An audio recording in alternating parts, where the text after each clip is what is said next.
Bonjour et bienvenue sur Dessine-moi une rose. Alors dans cette vidéo, je vais répondre à une partie des questions qui m'ont été posées liées à mon accompagnement et du coup ça va me permettre de présenter un peu plus mon accompagnement en individuel. Je ferai une autre vidéo pour l'accompagnement en collectif. Alors les questions étaient les suivantes. Est-ce que des séances sont prévues à l'avance? Est-ce qu'on peut être en téléconsultation à distance? Comment se passe une séance? Est-ce qu'il y a des exercices de fait sur les dessins? Et qu'est-ce qui se passe si on ne sait pas dessiner? Eh bien, oui, je propose des consultations à distance, donc en téléconsultation sur Skype ou sur FaceTime ou enfin, sur le logiciel que vous avez. Ça se passe simplement. Le rendez-vous est pris et puis du coup, la téléconsultation a lieu, soit pour une durée d'une heure, soit pour une durée d'une heure et demie, selon le créneau que vous avez choisi. Mes tarifs sont indiqués dans les stories permanentes euh, service. Euh, et ensuite, comment ça se passe? Ben, ça se passe comme une consultation normale. Je ne prévois pas de séance à l'avance. Je ne fonctionne pas comme ça. Je ne fonctionne pas comme les thérapies brèves ou en fonction de la thématique ou de ce que vous de la motivation pour laquelle vous venez, je vous dis il faut 8 séances ou 6 séances. Non, la première séance c'est vraiment pour faire connaissance, savoir effectivement que qu'est-ce qui vous amène à moi, quel est le contexte dans lequel vous vous trouvez, pourquoi vous avez envie de commencer cette démarche en art-thérapie et voilà, et du coup bah, après on commence par rapport à ce que vous m'avez dit et on fait une première séance normale. Donc normalement, la première séance, c'est mieux de prévoir une heure et demie. Et puis après, vous prenez rendez-vous exactement comme vous en avez envie. Donc la semaine d'après, si vous voulez, ou dans 2 semaines, ou dans 3 semaines, c'est vraiment à votre rythme. Et je vous invite, vous, à être à votre écoute et à sentir quand est-ce que vous avez envie de prendre un rendez-vous. Sachant que entre les séances, selon ce qui s'est passé pendant la séance, vous pouvez avoir justement des petits exercices d'art-thérapie à faire. Donc ça, c'est vraiment ce que je fais en individuel. Je ne fais pas ça en collectif, mais en individuel, oui. Et je vais vous expliquer pourquoi. Donc comment se passe une séance? Eh bien, ça commence par un échange verbal, donc un temps de parole pour la personne qui vient consulter, un temps d'écoute évidemment pour moi et en fait, voilà, on échange ensemble autour de ce qui est important pour vous au moment où vous venez me voir, qu'est-ce qui s'est passé la semaine d'avant si c'est dans le cadre d'un suivi, et voilà, quelles sont les difficultés auxquelles la personne a été confrontée, comment elle s'est sentie, éventuellement quel rêve elle a fait, etc. Donc voilà, la personne s'exprime librement sur vraiment ses émotions et ses états du moment et des jours précédents. Et puis à partir de là, en fait, on se met d'accord sur bah, finalement le nœud, le, le sujet central. Eh bien, j'invite la personne du coup à créer. Donc, c'est selon ce qu'elle préfère en termes de voie artistique, mais c'est vrai que le plus simple, surtout pour faire de l'analyse symbolique derrière, c'est le dessin.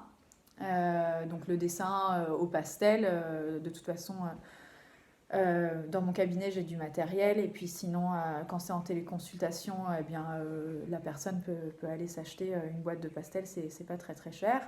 Mais sinon, le dessin peut se faire à l'aquarelle ou peut se faire au crayon à papier. Enfin, voilà, il faut que la personne se sente à l'aise avec le médium qu'elle choisit. Et puis, donc c'est pas une œuvre d'art, hein, on n'est pas censé y passer 45 minutes. L'idée, c'est vraiment d'être dans l'expression émotionnelle et voilà, donc de représenter intuitivement ce qui vient par rapport au sujet. Et à ce moment-là, bah, moi, du coup, je procède à justement ce que j'appelle les arts guidances, donc que je propose aussi indépendamment de l'accompagnement en one shot, on va dire. Et donc, c'est de l'analyse symbolique. Donc, c'est-à-dire que basé sur tout le lexique de la symbolique, donc la symbolique ésotérique, mais aussi la symbolique mythologique. On se base aussi sur tous les travaux de Carl Gustav Jung sur sur la psyché, donc son analyse des rêves, etc. Là, je la retranscris donc au niveau du dessin et l'analyse des couleurs, des symboles, enfin tout ça. Je propose du coup une lecture en fait, une lecture symbolique, une interprétation, une analyse des messages inconscients euh, pour les personnes spirituelles qui sont adeptes, enfin, ouvertes à ces notions. Je vais même pouvoir du coup, on va dire, mettre en lumière les blocages de l'ego et les messages du soi supérieur ou les messages de l'âme, les messages du maître intérieur. Donc vraiment, dans le dessin, en fait, je vais être à même de délivrer à la personne les messages autant d'ombre que de lumière. Et donc du coup, ce que la personne a intérêt à lâcher et ce qui du coup crée de la friction. Et là où la personne a intérêt vraiment à développer les choses pour fluidifier la situation et fluidifier l'état d'être intérieur et du coup que le reflet extérieur se mette en route puisque nos expériences de vie, ce qu'on retrouve dans l'extérieur, ça n'est jamais qu'un reflet de notre monde intérieur. Et ça existe à l'extérieur pour nous en faire rendre compte et voilà qu'on puisse du coup se questionner et bouger les choses à l'intérieur, dans notre psyché, dans nos croyances, etc. pour que du coup le monde en fait soit à l'image de nos croyances et de nos valeurs et de nos intentions. Donc c'est vraiment comme ça que je travaille avec les personnes que j'accompagne. Et du coup, le dessin, une fois qu'il est fait, analysé, etc. Donc quand j'analyse, j'annonce pas une vérité faite, c'est-à-dire que c'est vraiment important que la personne se reconnaisse dans l'interprétation et dans l'analyse. Si c'est non, ça ne me parle pas du tout, à ce moment-là, du coup, je revois l'analyse parce que dans l'univers du symbolisme, il y a toujours plusieurs interprétations. Donc évidemment, je me fie à mon intuition et au contexte, etc. Mais je ne suis pas infaillible. Et donc vraiment, c'est important de se rendre compte que ça rentre dans le cadre d'un dialogue. Et c'est pareil avec les arts guidances. Quand je délivre une analyse, c'est très important que la personne, si jamais elle ne se reconnaît pas du tout, à ce moment-là, qu'elle me le dise. Et puis parfois, on ne va pas se reconnaître tout de suite, mais parce qu'il y a une petite résistance de l'ego. Je ne suis pas contente de ce que j'entends parce que c'est pas ce que je veux entendre, parce que c'est pas ce que je me suis raconté comme histoire et tout ça. Mais ça, c'est normal et ça fait partie du processus thérapeutique. Et voilà, et à ce moment-là, on chemine voilà, tranquillement. Il n'y a pas de souci. Mais il faut aussi être conscient de ça, que parfois, ça peut être de la résistance. Et puis en plus, du coup, vous allez de plus en plus vous rendre compte quand est-ce que c'est de la résistance et puis quand est-ce que c'est un... non, en fait, ça évoque pas vraiment d'émotion, ça réveille rien de particulièrement en moi, mais juste, voilà, c'est pas moi. Alors que quand ça va être une résistance de l'ego, généralement, ça va être accompagné d'une émotion. Donc voilà, et une fois que l'analyse est faite et qu'on est d'accord sur, du coup, le message principal de la création, et bien à ce moment-là, on passe à la transformation. Et effectivement, il y a des exercices qui sont faits sur les dessins dans le cadre d'un dessin. C'est-à-dire qu'on va, par exemple, découper les parties d'ombre, garder les parties de lumière, recréer d'autres dessins en faisant des collages à partir des parties de lumière. Ou alors, si vraiment tout est souffrant, on déchire tout et puis on le brûle en faisant un rituel, en faisant une cérémonie, un rituel énergétique. Donc ça, c'est généralement, du coup, là-dessus que je vous accompagne parce qu'on n'a pas forcément le temps toujours de le faire pendant la séance et puis la personne n'est pas forcément toujours prête à le faire pendant la séance. Donc c'est un moment intime, important, puisqu'à un moment donné, dans le rituel énergétique, ça consiste à lâcher des croyances sur lesquelles on s'est construit. Donc c'est pas toujours évident et du coup, il faut vraiment vous sentir prêt et vraiment 100% prêt à le faire et que l'intention soit sincère et authentique. Et donc c'est pour ça que le rituel énergétique de guérison ou de libération eh bien, voilà, je vous le donne, on le co-construit hein, ensemble. Donc, ça va être effectivement soit déchirer et brûler une partie du dessin, soit totalement. Du coup, en recréer un dessin guérisseur à partir d'éléments lumineux qu'on a gardés et on fait un collage, ou alors à partir d'une feuille blanche, ou alors ça va pas être un dessin guérisseur, mais ça va être par exemple l'écriture d'un texte ou ça va être un mantra, ou ça va être une méditation à faire régulièrement, peut-être pas tous les jours, mais voilà, comme vraiment rentrer dans quelque chose où on vient reprogrammer en lumière, avec de la lumière, remplir avec de la lumière les espaces qui ont été libérés par la libération, par ce qu'on a lâché. Et, euh, et du coup, quand on lâche du coup les parties sombres de la création, qui sont des croyances qui sont obsolètes, qui sont des émotions qui ont été refoulées ou enfouies, non exprimées à l'époque, qui sont, enfin voilà, tout, des traumatismes, ça peut aussi, il peut ressurgir des choses d'assez loin. À ce moment-là, au moment où on déchire et où on brûle, généralement c'est assez fort en émotion. Parce qu'il se passe quelque chose en énergétique en fait. Et du coup, ça vibre dans nos cellules et donc il y a quelque chose qui se réorganise et dans cette réorganisation, il y a une modification de la structure jusqu'alors pour créer une nouvelle structure. Donc c'est pour ça, certaines personnes préfèrent être accompagnées pour être soutenues dans ce passage émotionnel. D'autres pas, préfèrent être seules. Et puis surtout, d'autres préfèrent le faire plus tard parce que comme je disais, il faut se sentir prêt. Et parfois, le moment, c'est 2 semaines, 3 semaines après la séance. Et puis voilà, mais à ce moment-là, vous mettez les choses dans un petit sac et tout, puis vous voyez quand est-ce que vous êtes prêt pour le faire. Euh, mais donc il y a et en fait le brûlage et le lâchage de ces parties souffrantes font vraiment partie du rituel de guérison énergétique.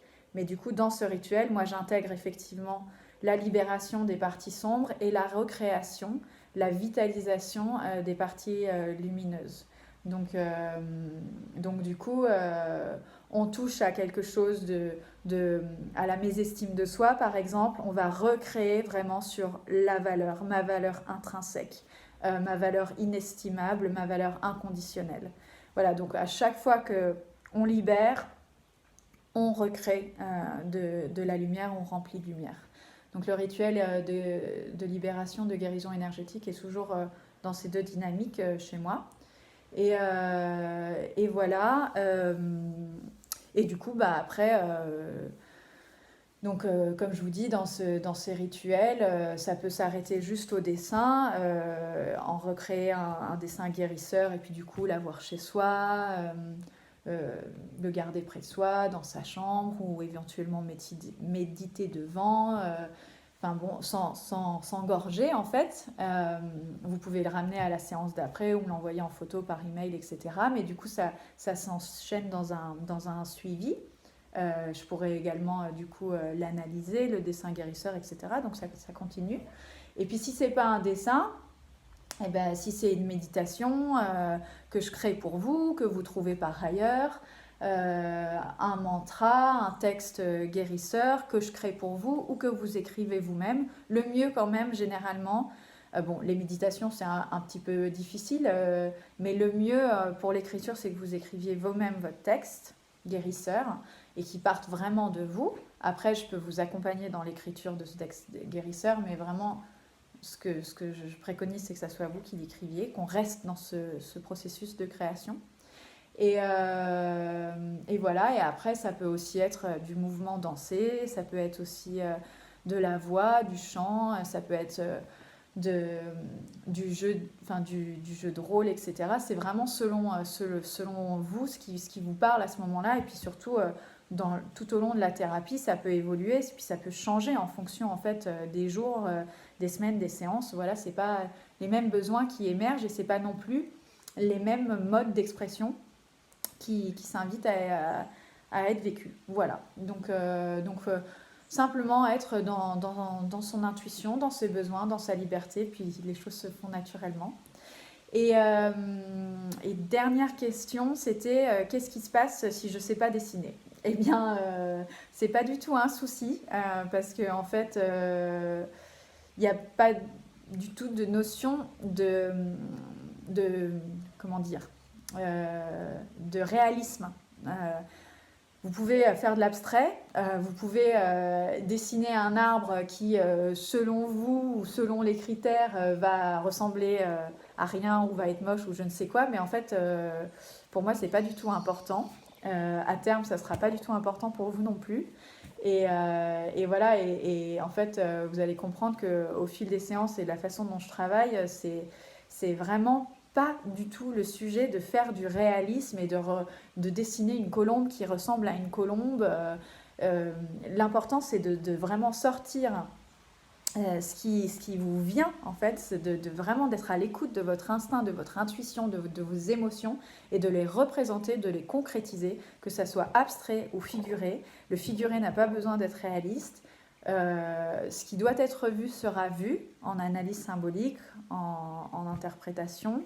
Euh, et vous verrez que, alors que vous aviez l'intention de dessiner un oiseau, eh bien, se montrera une pieuvre. Et alors que vous aviez décidé de dessiner une fleur, se montrera je ne sais quoi, un visage grimaçant, etc. Et en fait, c'est ça l'art de l'analyse symbolique. Donc si ça vous intéresse d'essayer avant de commencer un suivi, un accompagnement, vous pouvez aussi tester et prendre une art guidance seule. J'ai également affiché du coup mes tarifs dans l'onglet service, dans la story service. Et, euh, et voilà. Bon, bah, c'est tout. Ça fait déjà plus d'un quart d'heure. Je m'arrête là.